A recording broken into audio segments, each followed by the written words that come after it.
Ancient astronomers believed that the tide was an underground river flowing back and forth between the poles of the earth. Leonardo da Vinci surmised that the tide was a living, breathing beast, inhaling and exhaling with giant lungs. Today we know that the tide is actually created by the gravitational pull of the moon. Think of the tide as a wave, or maybe two bulges of water on either side of the earth, pulled by the gravitational force of the moon and also of the sun. The tide doesn't really flow in and out of the creeks.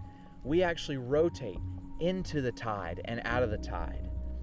As the earth slowly rotates around, we're rotating into that bulge of water and then back out of that bulge of water again.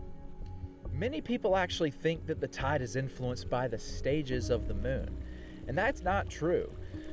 No matter if the moon is full, or if it's waxing or waning, or if it's just a small crescent, the gravitational force of the moon is always the same on the earth. It is actually when the sun rotates behind the moon, and both the sun and the moon's gravitational influence pulls our tides to their greatest extent, our king tides or our spring tides. About 7 days after these very high tides, we see our neap tides, in which our highest tides are at their lowest points. The tide has been an incredibly important part of our culture and our history. For millennia, humans have rode the tides in and out of the tidal creeks, in and out of the rivers. For generations, we have used the tides to harvest food from these wetlands, and we've ridden the tides across vast oceans to new continents. Today, if you're a fisherman, you know that you've got to check the tides before you go out. You've got to make sure that the fish are biting, and you've got to make sure you can get to your special honey hole.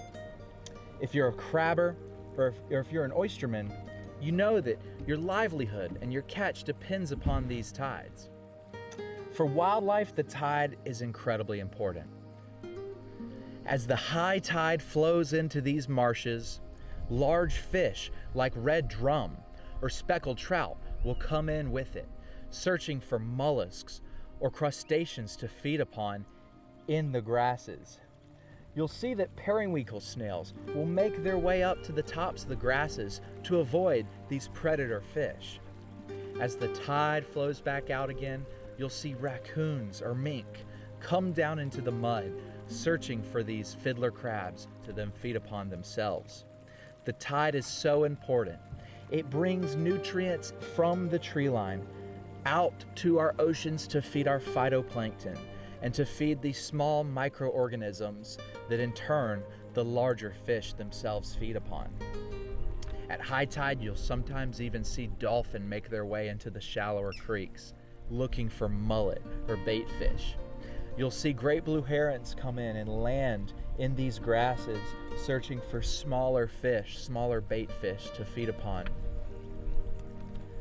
So as I make my way back to the landing, I'm going to have to keep in mind that the tide is now flowing out, that we're actually rotating out of the tidal bulge.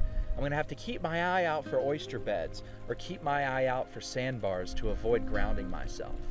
The tide is such an important part of not only our ecosystems, but of our oceans and our rivers. It's an important part of life here on Earth and of living here on Earth.